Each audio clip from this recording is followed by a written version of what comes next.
Hello and welcome to the next episode of the Live Your Spa Life show. Spa Life is a lifestyle that accepts that accomplishment and harmony coexist. The Spa and Spa Life, the SPA, is for seek power always. That power that's within you to do your bigger work in the world. I am so thrilled to introduce to you my special guest today, who is a sought-after expert in the corporate leadership arena for the last 22 years. She's an international author and speaker. Sylvia Becker-Hill is passionate about helping women unlearn the patriarchal superwoman rules. Sylvia, welcome to the show.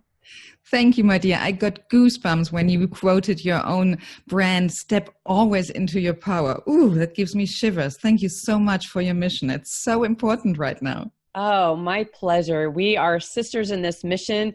It's such an important topic. And speaking of missions, I would love for you to share your mission and explain your 30-30.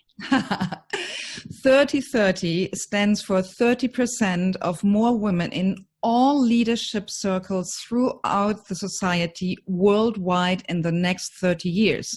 Because I did some statistical research a few years ago, and obviously in different sections of society, for-profit, non-profit, health, and worldwide, the numbers of women in top leadership positions, they vary from literally 2% to 100%. Obviously, you can find everything. But I averaged them, and I realized, wow, if we, the average, at 30% everywhere, then we get to 50-50 with men, which for me is the manifestation of true partnership between men and women, which I believe is the trend of humanity's evolution. This is where we are heading towards to, and my business is just part of a global movement like you to foster that wonderful, wonderful change towards respect and partnership and collaboration between the genders so that we together can really create a world that works for everyone. So 30-30, 30% more in the next 30 years. That's the time I plan to still work.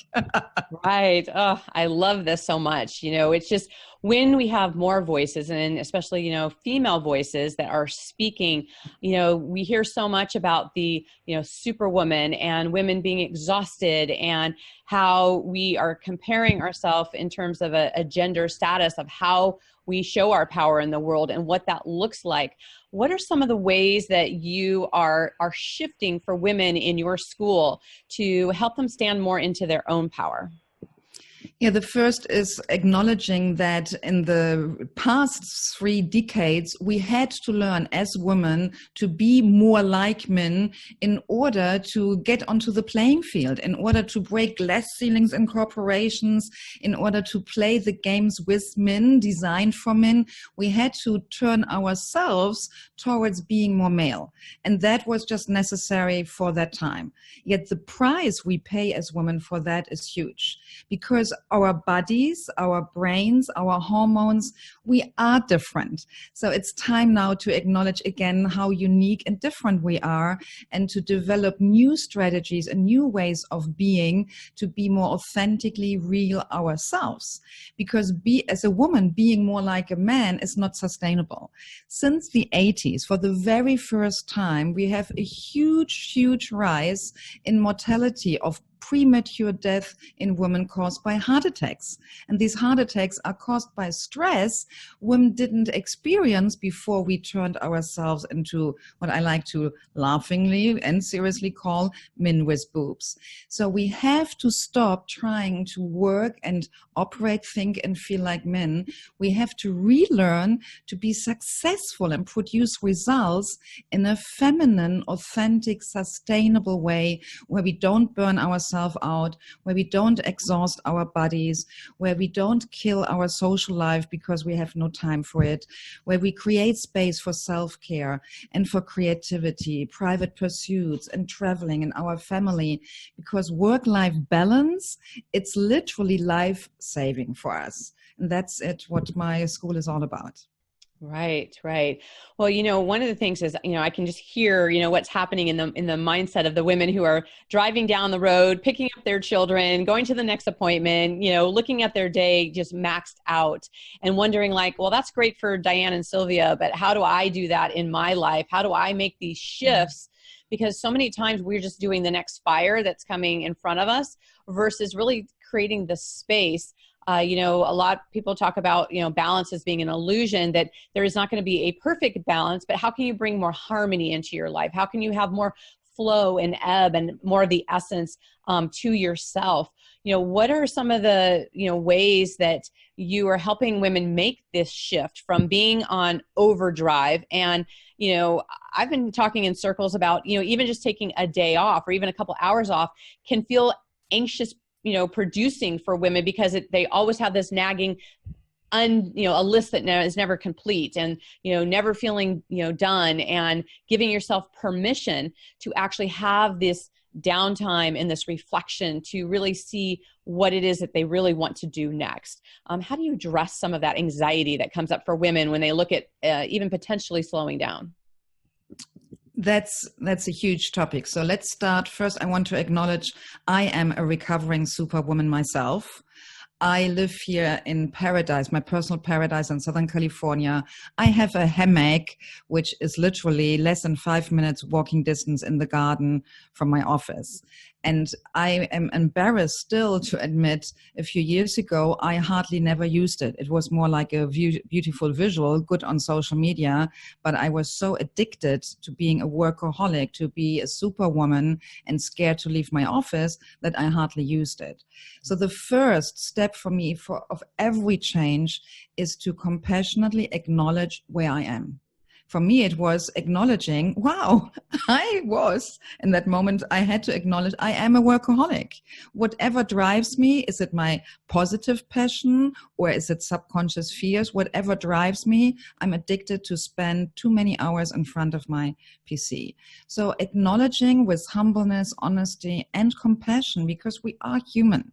None of us is a machine. None of us is perfect in that sense, to simply first acknowledge where I am. I am exhausted, or I am driven, or I am not willing, or really literally willing right now to take breaks because I feel so much pressure from my to-do list or deadlines or a specific crisis situation in my life.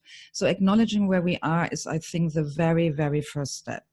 The second one, collectively for us women, because after 7,000 years of patriarchy, where we got trained to relate our value and our life and how we think and operate always towards the higher status of men, we were always looking outside. We were always looking, what is expected of me? What do others need from me? What does my husband need? My boss need? My children? So we were trained to always look outside for the decision, literally, what shall I do next? So for us women collectively, I think the first biggest challenge is to stop that ingrained tendency to look outside and to take a deep breath and allow ourselves to literally go inward and check in with ourselves. What do I need right now in this moment? Is it maybe a sip of water? Is it maybe a break? Do I maybe need to go to the restroom? Is it that I have to revisit my to-do list because something with the priorities is off? Do I need to go back to my boss or to a client to renegotiate a contract because something doesn't feel right for me? This kind of going inward and conscious acknowledging inner conversation to really, really connect with what is my intuition telling me, what feels right or wrong for me. Oh my gosh, that for me is the door for us women to step into our power. And it starts with acknowledging where we are and embracing the fact that for thousands of years we were trained to look outside for guidance, for the next step, for the direction, for the decision making for us. And here, most powerful word, 4 letters, STOP, stop. Stop it. Stop looking outside for the next direction, for the next impulse, for what you have to do. Stop it, my beloved human being, you wonderful, gorgeous woman. Stop it.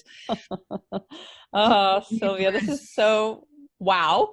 Because, giving ourselves permission to stop, right? And to know that, we have so much within us that when we actually take that time to listen and get really clear of what it is that we want. And I've been having this conversation with, several of my lady friends, including you, around this whole topic of giving ourselves that space. And I sometimes can feel for myself when I feel like there's a shift or change, I will sometimes not give myself that space because I don't want to hear the next thing because I'm afraid it'll be more things for me to do.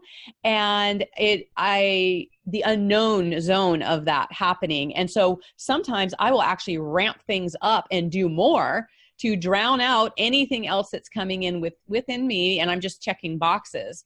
And so I've recently just stopped that behavior and have awareness around that to literally take more things off my plate so that I can listen. And one of the things that has been really bubbling up within me is to do less and to not be doing business in a traditional way and to really look at how am I being guided to do that.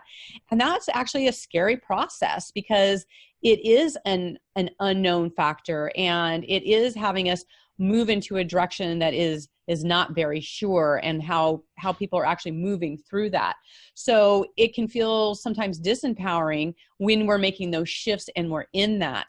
So what is your biggest contribution to empower others, like to come from that place where they feel empowered in these steps? Well, the biggest contribution, it's probably really creating my school. Because my school, which is rolling out now with the first quarter of 6 courses, has the commitment to teach women everything the patriarchy didn't want us to know. Because there is all the knowledge out there, what we need to be healthy, fulfilled, happy, powerful, vibrant, juicy, whatever your most favorite beautiful words for your vision of who you want to be are, the knowledge is out there. It's just hard to distinguish all that wisdom knowledge for your evolution from all the fake stuff, from all the shiny object syndromes, and also from those things which are designed to keep us, what I like to call, under the lid of you are not enough, you shouldn't do that, you are second class, you are this superwoman who has to behave to exceed certain expectations, etc. So to break through this glass ceiling, not any longer just in corporations, we have to break through the glass ceiling literally between our own ears and our own mind. So I think in my life's purpose is pouring into my business purpose with building this global school, which will ultimately license and trains other women to start their own Becker-Hill Women's Empowerment School wherever they live. Because I'm starting to build a global tribe, what I call the luminaries, women who are willing, what you call, I love it, the unknown, to step into the unknown, because historically, this is a huge unknown. We only are aware mainly of the last 7,000 years where we were second-class citizens after men, in some countries even on third place, because animals in households to be eaten, these animals had a higher status than women. So for us to educate and train ourselves in collective sisterhood with other women, that's a political, patriarchal, defying act, because we are stepping here into leadership to change literally the world. Absolutely. And I wanted to add what you said with around our fears. Fear is a human natural reaction of the brain whenever we step out of our comfort zone. And for most of us, it's this fear creates this trigger reaction when we put our hand on a hot stove. Ouch! We lift our hand immediately away from the stove. The thing is, when we avoid our fears, then we can't grow. And that's a paradox. That's one piece I'm training my students and clients. When fear shows up, that doesn't mean to stop and go away, run away, hide, and do something else. Fear is a guiding sign that you are moving in the right direction, that you are moving on the edge or even beyond your comfort zone, where your dreams, your biggest desires, your biggest visions, everything lives outside your comfort zone. So embracing our fears, I like to take them under your armpit with you and just talk to your fear. I mean, I literally do that. I sometimes talk to my fear like, hello, fear, I see you, I feel you, and I need you now to shut up for a few hours because I'm having to do something here which is scary. Maybe I have to call a CEO I never spoken with, and I'm really scared. So I literally put my fear under my arm, metaphorically speaking, and negotiate with her to just be with me and watch me doing what freaks her out. Because when she is with me, she stops yelling at me, she stops sabotaging me, she stops getting in my way. And so I'm partnering with what I'm fearing, I'm partnering with what feels maybe yucky or uncomfortable, because I know I need that partnership to step out of the comfort zone. And the Becker-Hill Women's Empowerment School creates this space for groups of women to do this kind of work together. Right. Well, this is such a powerful work that you're doing, Sylvia. I mean, fear is what traditionally and what we're kind of taught and suppressed is that keeping you down, but actually utilizing fear to move you forward. One of the acronyms I love around fear is face everything and rise. Like whatever comes up in front of you to actually utilize that. And you're right. I mean, learning to dance with fear is actually a learned skill. One that I had to embrace very quickly with the police department, because I constantly had to run towards fear where other people were running the other way. And, you know, just seeing that whenever you would move forward and you would have action, that whatever was the most scary, it became less so when you were in it and you were moving towards it and you dealt with it right away, versus if you were back and you didn't know what was going on, there was a lot more uncertainty and there was less to deal with and you didn't have all the information, it actually could feel more fearful. And that is very counterintuitive to have that relationship. But when we move towards it and it reveals itself, it allows ourselves to stand more in that power, to assert our voice, to kind of move past that obstacle that pops up in front of us to do our bigger things that we're doing. And, you know, that's where we really have to look at how are we designing our life to really move in a direction where we're not living by default. We're not just letting things happen. We're being more proactive. And I know that you have certain tools that you utilize to design your life, particularly about making like distinction cause. And I'd love for you to talk into a little bit about that. Yes, we are so aligned because that popped up in my mind when you were talking. So one of the key distinctions I remind myself literally daily is between cause and trigger. Because when we go through life, most people, when we are not aware of it, when something happens and it shifts our mood, what we feel, if we have low energy, high energy, if we feel elated or angry, we think the external event or the other person or the words we heard, that this causes our mood, our energy, and how we feel. But that's not the case. To make it very simple, let's use the metaphor. I saw you had a beautiful glass of drinking water. If I would take this water glass and if I could here through the screen throw the water into your face, my beloved, into your beautiful makeup, the cause and effect would be nature's science effect. You would get wet. Throwing the water into your face, you get wet. That is a cause and effect. You cannot prevent that. Yet how you react to that is your choice. So you might say at a hot California day, thank you, Sylvia. I so needed that. I was really hot here on the other side. Thank you. If you are being cold and it feels uncomfortable, you might choose to react, Sylvia, that was the last thing you did with me. I'm turning off here the camera and we are done with each other. So you cut me off. So my point is, whatever happens, there is a natural law, cause and effect level, which we most of the time are completely unaware of. And then we treat the triggering level where we can choose how to react as if that would be the cause. And we point outside with our finger. He said X, Y, Z, and that made me angry. no, he said X, Y, Z, and you, for whatever reason, you chose to react with anger. Maybe you could have chosen with humor and laughed about it. Or you could have chosen to react with compassion because that person was not really criticizing or attacking you, but sharing from their own hurt position. So there are always a gazillion opportunities to make a choice. But we are only able and empowered to make that choice when we realize what we are experiencing is never a cause for how we feel. It is a trigger. It influences us, and that creates a space and the opportunity for us to make a new choice. So for me, this is one of the most important distinctions because it starts for me literally the second I wake up in the morning. Depending on my night, I have a husband, I have a cat, I have 2 boys in the house. So sometimes someone disturbs me in the night. And when I don't get a good night's sleep, I wake up and my first thrown into beingness kind of beingness is often cranky because I'm still tired. So if I were to start my day feeling cranky, tired, blaming my husband, cat, or my boys for a bad night, this would set up the whole day on a bad energy level, and it triggers out then in every next relationship and every next encounter I have.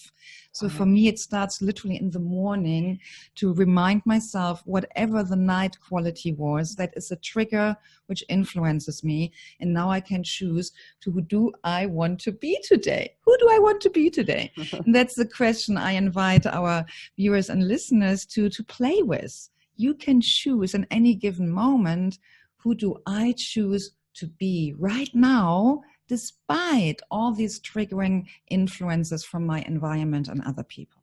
Oh, Sylvia, such a beautiful reminder about that we're at choice. I mean, so many times when things get, feel like they're triggering or popping or having these things, to really look at what are the reactions that we're having. Are we responding or are we reacting? And how are we showing up in the world and what that even looks like? And I love how you're so deliberate with your choice, especially in the morning. In fact, you have a phrase for your husband that allows you to really elevate the experience that you want to have with him. And by standing in that, it is the experience that you have. So share a little bit about how you are making deliberate choices, and words are so important and so powerful of what we say to ourselves, what we say to others, and how we're showing up. How are you using words in a way that are deliberately allowing you to create? Thank you for reminding me of that. I got goosebumps right now when you were talking. I'm originally from Germany, as probably everyone already hears from my accent. And my husband is from New Zealand. And when we met each other in the middle of the world between Germany and New Zealand, we dated literally for a whole year around the world. And the first time I visited him and we were driving through the New Zealand countryside, I was sitting beside him in the car and I looked from the side towards his beautiful profile. And this one word came up to me, it arose. And at that time, my brain was still thinking in German. So I say the German word first and then give the translation.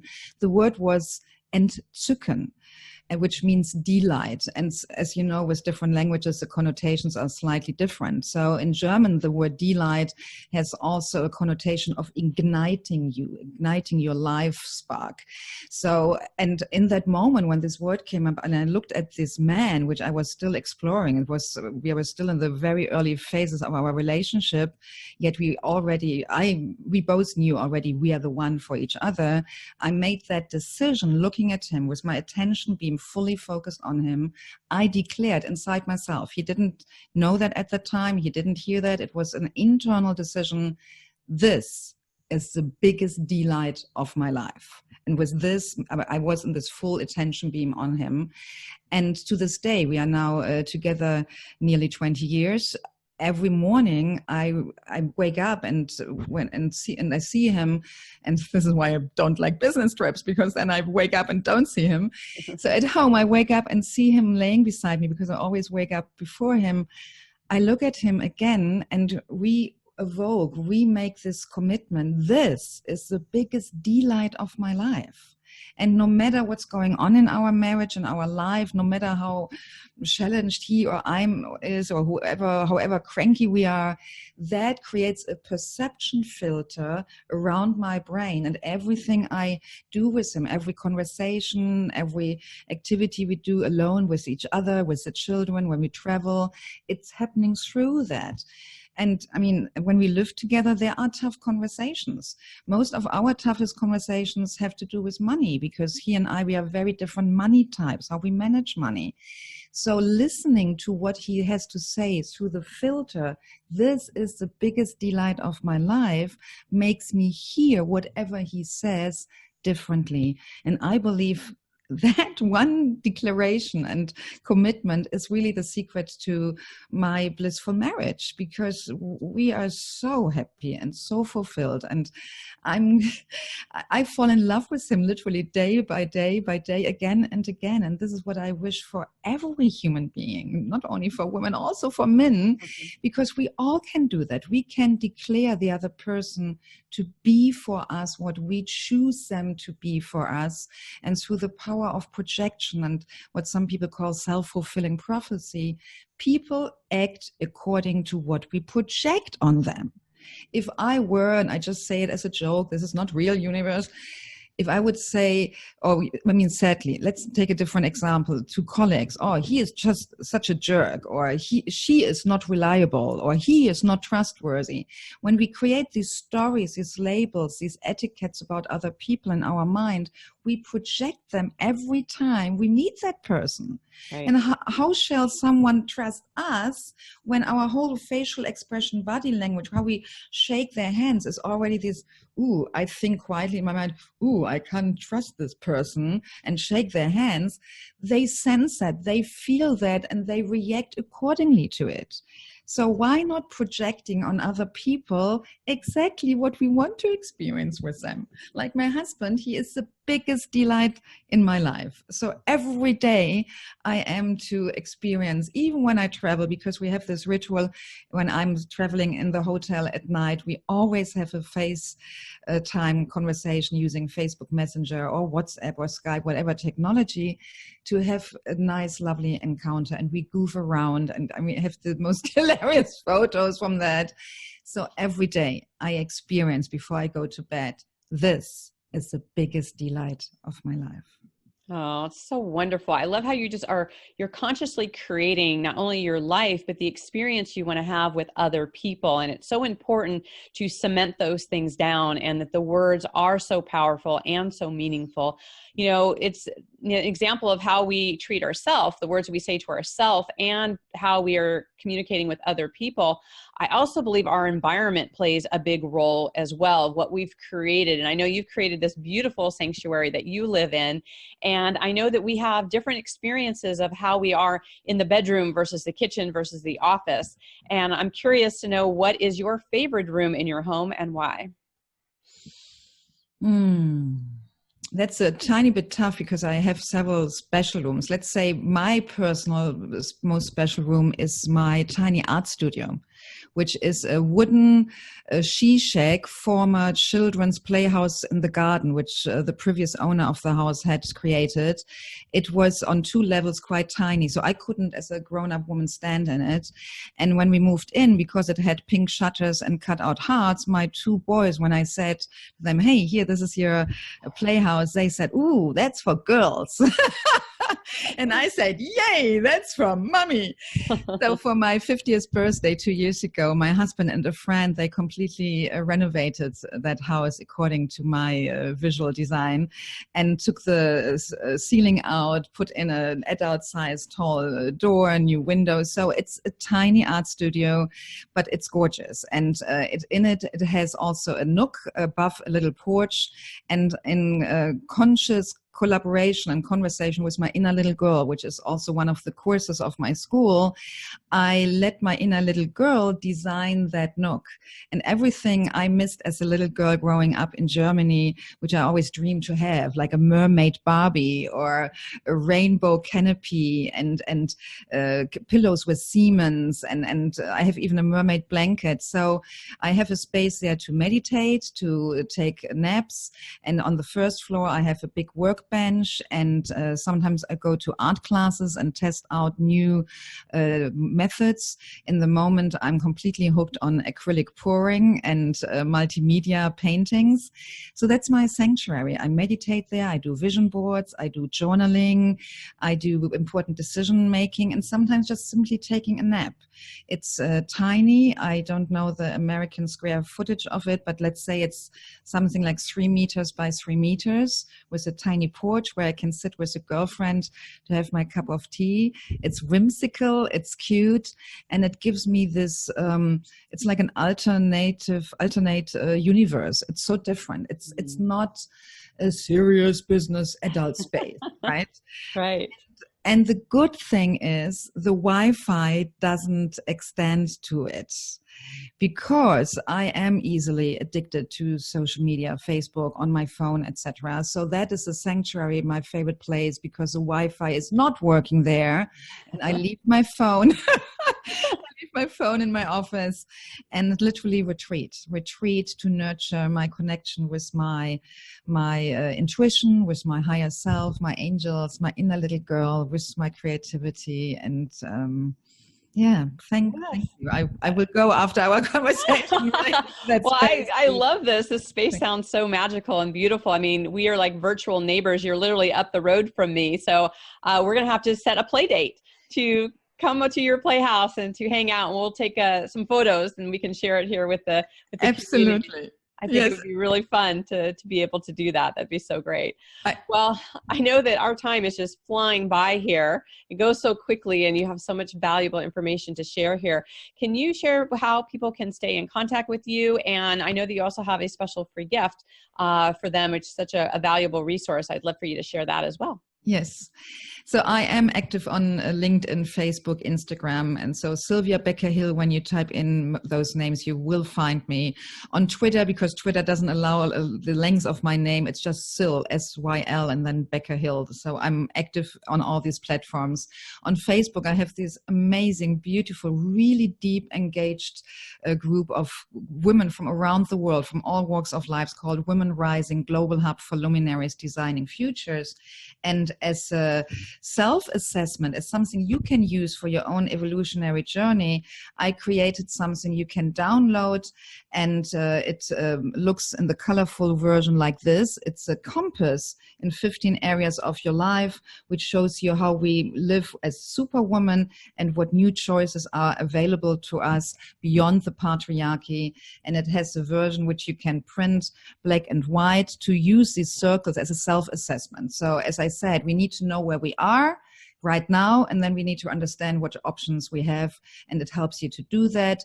You find that behind www.becker-hill.com, Becker, the minus symbol, Hill, my name.com /compass, COMPASS,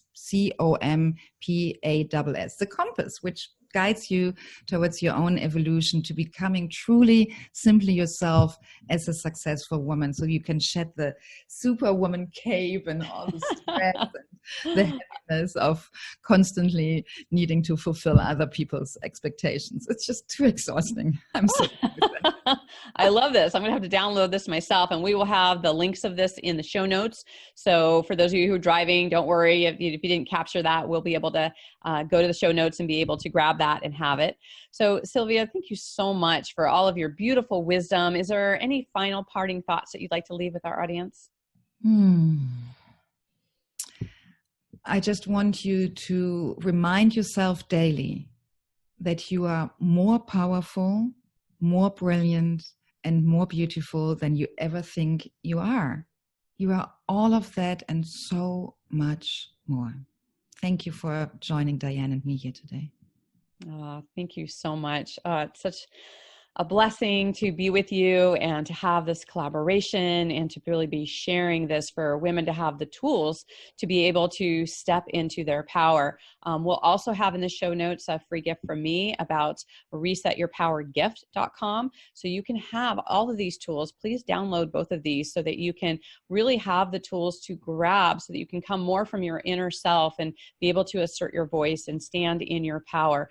And we would love, no matter what platform you are listening or watching this on, to, jot down some of your feedback or some ahas, and to tag both Sylvia and I if you have any questions, and, really look at this as a tool to be able to, just reach out to people and, and share this. This is how we get the word out in the world, is to share this and, tag your girlfriends, really be part of this conversation.